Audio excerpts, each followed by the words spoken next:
the estate process was, for whatever reason, continuing to not progress efficiently. And yet the real estate market was changing, and the market could care less about the estate process.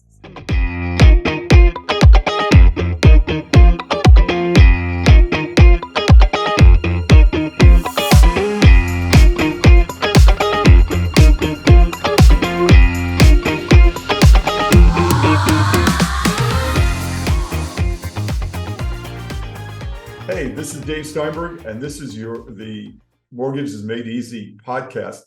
We are here with my friend Diallo Stevens. Diallo is a realtor with Exit Realty here in Queens, and he's a neighbor. He lives like a quarter of a mile from where I do, and so great guy, really, really superb realtor. And he was telling me a story just recently about an estate transaction that he was involved with. Tell us some more. Sure. Well, thank you, David, for having me here. It's my pleasure to do this with you. So we were talking about a deal that I closed recently, and the way it came to me. Hold on a minute. Are you hearing that siren in the background? By you? I had it on my side. Okay, you didn't hear it. So, I didn't. So let's do it again. So, hey, start again. I'm sorry. Me start? Yeah, so just restart from. You'll cut in the intro. Okay, gotcha. Yeah. Hi, David. Well, thank you for having me. It's a pleasure to do this with you. And so we were talking about a recent transaction where it's funny. The way it came to me was another agent out of area referred it to me as an emergency. Basically, this property was about to be foreclosed. And there were there were supposed to be 3, but there were 2 tax liens against the property. So as I got involved and I did my research, I uncovered that the property was actually owned by 2 deceased parties, right? 2 siblings. The one that passed away first, her estate was never settled, so that was still an open issue. And she had no kids. She did have other family members, nieces and nephews. And then the other surviving owner passed away, a couple of years prior. And the estates just hadn't been dealt with, although they were started. Just the progress, hadn't really been there. So when it came to me, it was like, hey, this property needs to be sold because otherwise it's going to be foreclosed. And certainly if they got anything after, losing the property, it wouldn't be what they otherwise would have been able to get, and it wouldn't be under their terms. So ultimately, we had a few issues. Impending foreclosure. Foreclosure started for the tax liens that had been sold. 2 estates completely unresolved. Heirs that have family dynamics. Cousins. Siblings. Mom liked me best, and different interests, different needs. Ultimately, we got pretty good cooperation because originally one of the great nieces lived in the property, and that person vacated to facilitate our selling it. Property needed a lot of work, right? It also had a lot of stuff in it. And it was just one challenge after another. So the estate process was, for whatever reason, continuing to not progress efficiently. And yet the real estate market was changing, and the market could care less about the estate process. We also had the issue of the impending foreclosure.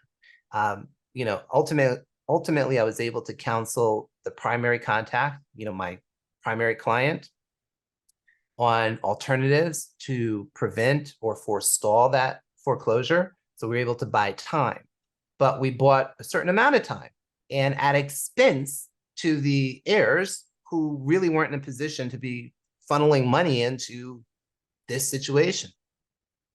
And for whatever reason, the estate process continued to drag and drag and drag. And so we kept getting closer and closer to these deadlines of, hey, we're not going to have the money to keep this thing from going to foreclosure.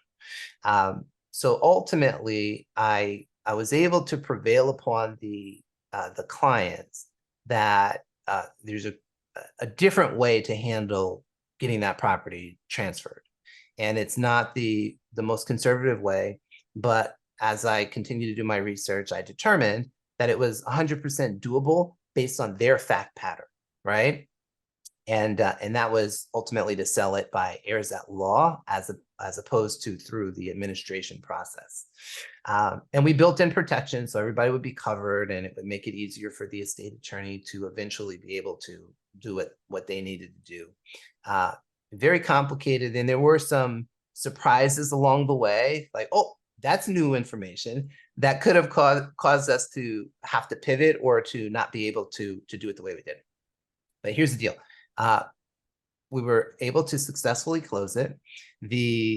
I'm sure I shaved at least a year off of their process, converting that equity to cash so that they could put it through the estate or distribute it. There were a bunch of things that came up, such as whether or not there was a need for date of death evaluations on the property, right? And each step of the way, I guided them through this. And ultimately their attorney reached out to me, who did not, this is the estate attorney, not the real estate transaction attorney. Their attorney reached out to me and saying, hey, I didn't realize that this could be done. I'm so glad that they hired you. You really knocked it out of the park, because, this is a phenomenal result. And interestingly enough, that estate attorney actually was familiar with the house. She had been in the house some 5 or 6 years earlier. So she knew the condition at that time.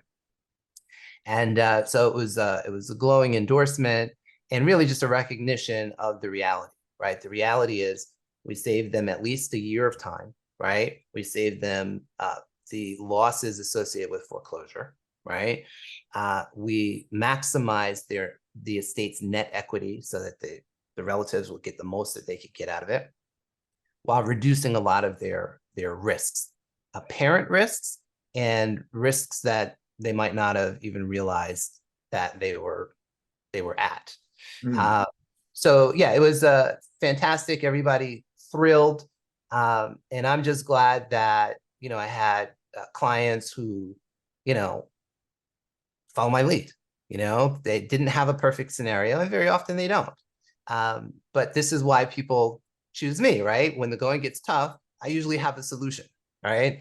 And yeah, and so that's really one of the great differences that people removed from real estate don't understand, that there's a huge difference between a realtor who does it part-time, or someone who is a realtor but not necessarily taken the time to master the various issues that come through a realtor's desk, from whether it be estate, whether it be divorce, whether it be bankruptcy and foreclosure. All of those things come together, and it's sort of what I like to tell my clients is, you pay the same fee to the journeyman realtor as you do to the master realtor, and you might as well work with the master. And Diallo, you're the master. Well, thank you. Thank you. I appreciate that. Thank you so much. Thanks for being with us. This is the Mortgages Made Easy podcast, and we've been graced with my friend Diallo Stevens, who I'm sure will be back at a future date. Thank you so much.